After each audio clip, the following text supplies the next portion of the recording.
ловить. Накосили они сток сенца, на сказульке продолжаются. Ой, ты, дедушка седой городовой, штаны белые, середыш голубой, а в середыше воробушка сидит, проклевал дыру в окошечко глядит.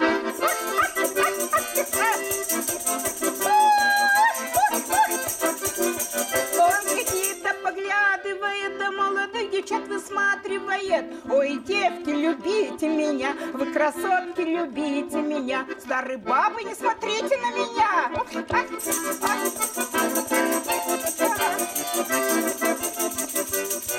Как добраться до горы Муравы, нарвать травы Муравы, накормить быка и ретика.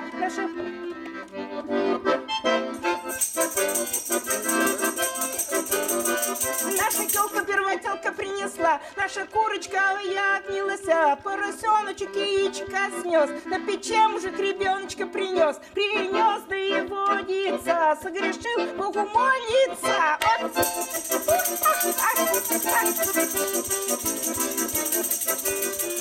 Ой, мать моя маленькая, скатай ты мне валенки, ни велички, ни маленькие, в самую пору в аккуратненькие, ходить по вечерочкам, по молоденьким девчоночкам.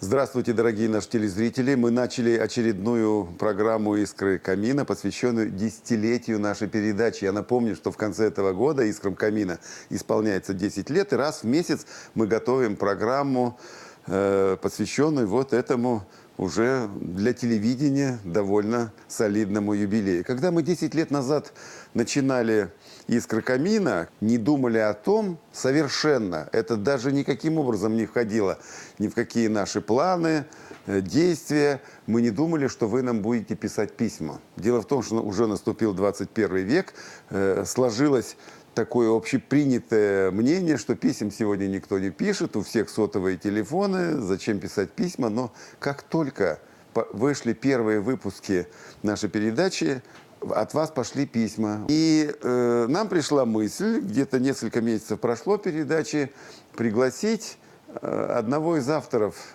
письма. К нам пришло очень хорошее письмо от челябинки Алевтины Петровны Куриловой. Такое содержательное, компетентное. Видно было, что это такой человек для нас не сторонний. И мы сегодняшнюю программу начали с фрагмента той передачи. Алевтина Курилова пришла не одна, пришла с очень хорошим баянистом Владимиром Балабасовым. И вот мы сделали передачу, ну, скажем так, с нашим телезрителем. Вот в той программе, которая она такая у нас была импровизационная, мы с удивлением вот встретились с человеком, который не только любит и знает народное искусство, но еще у нее много всяких разных таких увлечений, в том числе и туризм. И я думаю, вы сейчас еще один фрагмент этой передачи с удовольствием посмотрите. Смотрим. Какие мы песни пели, песни Высоцкого, Висбора, но в основном... Так. Хотите, да? Да, конечно. Долой, долой туристов, бродяг-авантюристов, избавьте нас от этого жилья. От польской же на милость их столько расплодилось, не стало от них дучи, не стало и житья. И дачники пижоны, и толстые жены в субботу в электричку не войдут. Туристы там хохочут, билеты брать не хочут, и песни непристойные поют. К чему такие страсти? Куда же смотрят власти? В магазинах не стало ни черта. Не стало ни тушенки, ни пшенки, ни сгущенки. Сожралась туристская голодная толпа.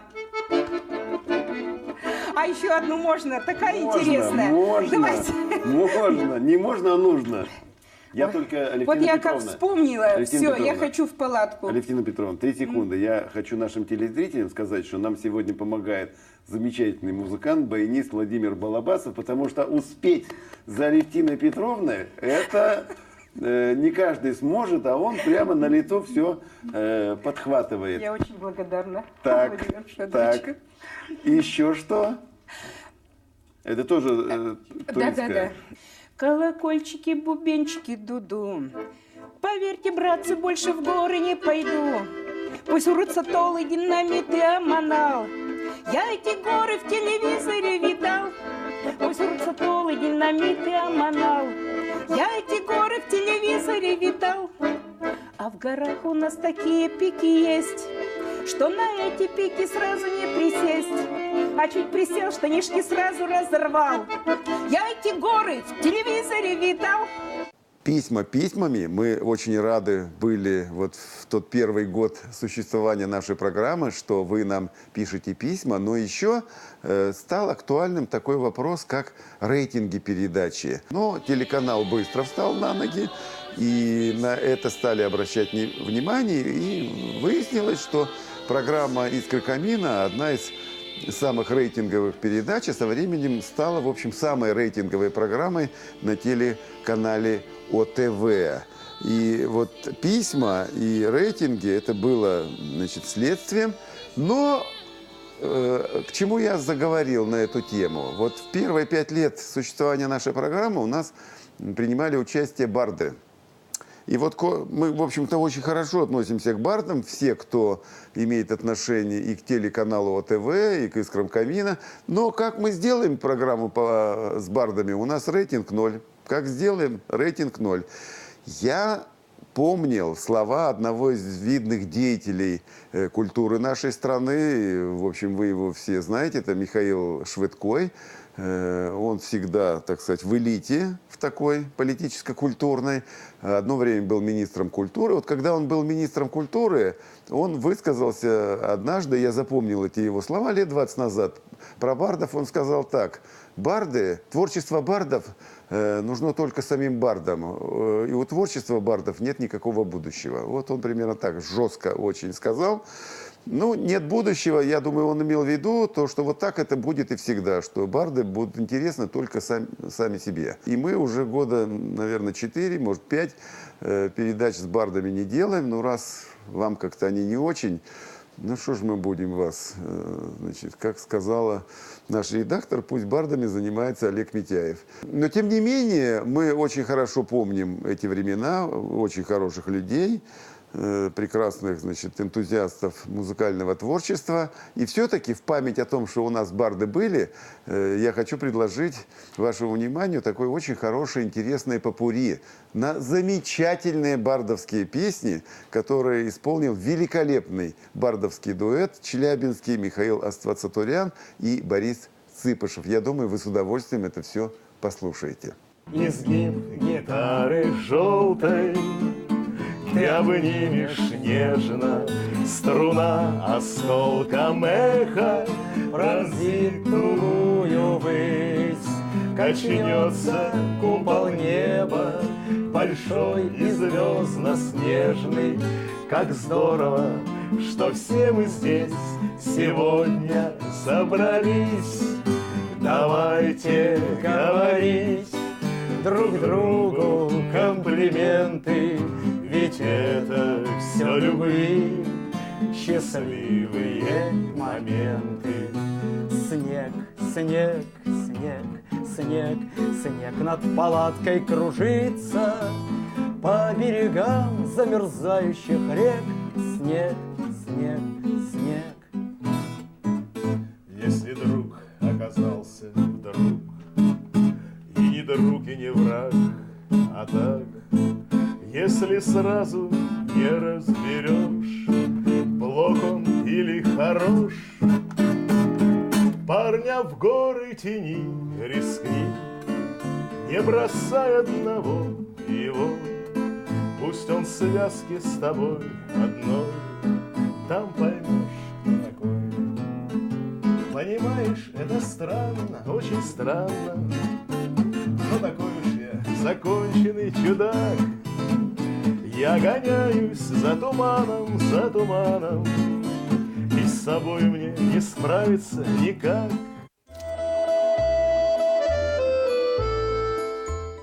В прошлой передаче я вас наверняка со многими познакомил с одним участником программы «Искры камина», не жителем Южного Урала. Это мальчуган Виктор Барайщук из Красноярского края.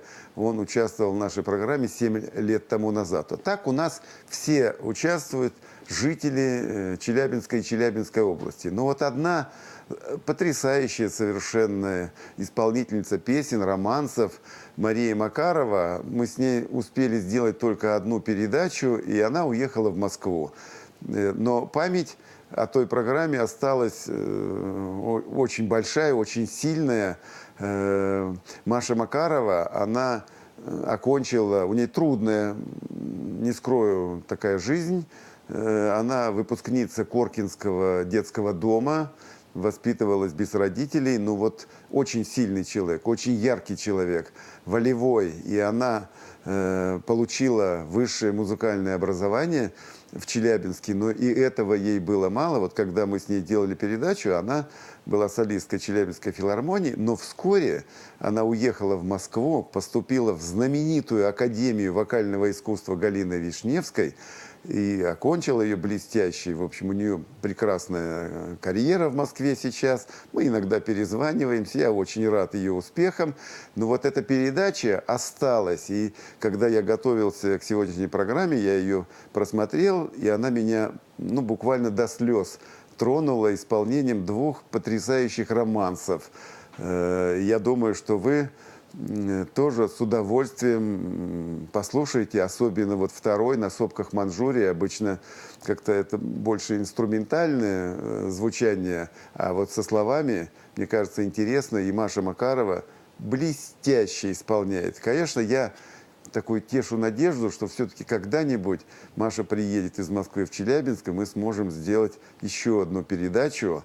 Но и ту, которую мы записали, мне кажется, замечательной. Нам помог тогда прекрасный челябинский гитарист Виктор Ковба. И я думаю, вы с удовольствием посмотрите сейчас фрагменты той программы.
нашей передаче вот народные таланты, самые разные, они у нас и по-разному появляются, и по-разному живут в передаче. Какие-то музыканты, ну вот один раз появятся и как-то не находят должного отклика в ваших сердцах, вы не очень о них вспоминаете, пишете, и как-то они вот уходят из нашей жизни. Но есть такие таланты, которые остаются, как говорится, навсегда. И одна из них – это Наталья Ренева из Кыштыма, ваша любимица. Вот уж про кого вы никогда не забываете, это про Наташу.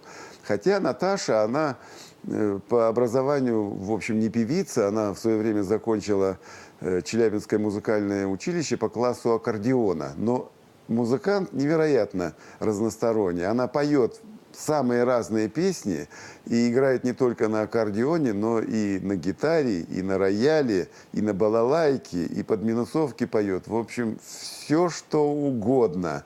И мы с ней делали несколько передач вот на протяжении последних 5-6 лет. И я думаю, что мы еще не раз встретимся, потому что творческий потенциал огромен.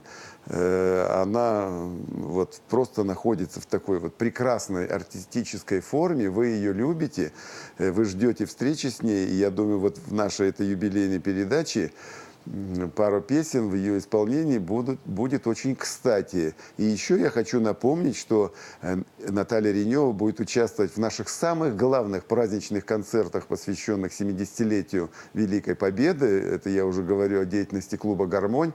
3 мая, воскресенье, в конгресс-холле Гипромеза на проспекте Ленина, 35, будут большие сборные праздничные концерты. И Наталья Ренева там будет выступать вместе и с ансамблями «Ветка сирени», «Бедовые ребята», «Забава» и многими другими активистами клуба «Гармонь».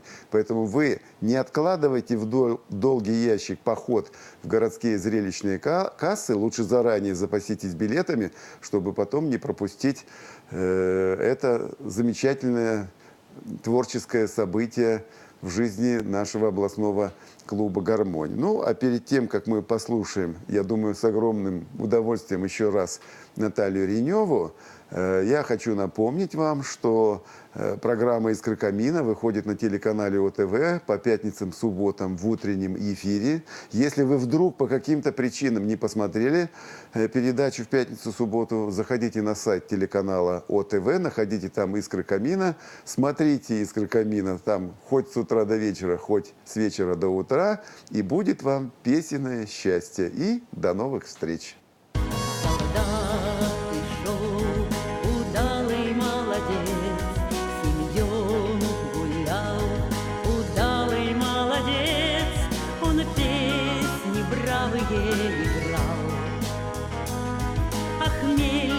Никак его не брал. Солдат надолго из дома уходил и у калитки рябину посадил. Он ей сказал: дождись меня, невеста милая моя. Служил солдат от дома вдалеке, служил солдат от дома вдалеке, а дом давно стоит пустой, а двор давно порос травой, и лишь рябина в родимой стороне все тянет ветви к солдату по весне. Ведь он сказал: дождись меня, жена, рябинушка моя.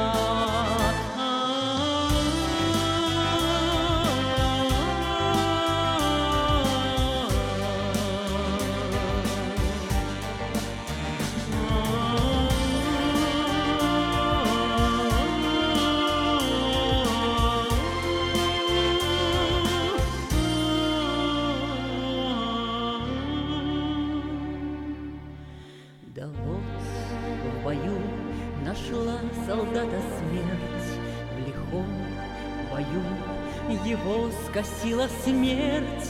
Прощай, летит последний стон. прощай, рябине шепчет он. А с той рябины осыпалась листва, она от горя, от горького мертва. Ей весть пришла, не жди меня. Вдова, рябинушка моя, а с той рябины осыпалась листва, она от горя, от горького мертва. Ей весть пришла, не жди меня. Вдова, рябинушка моя.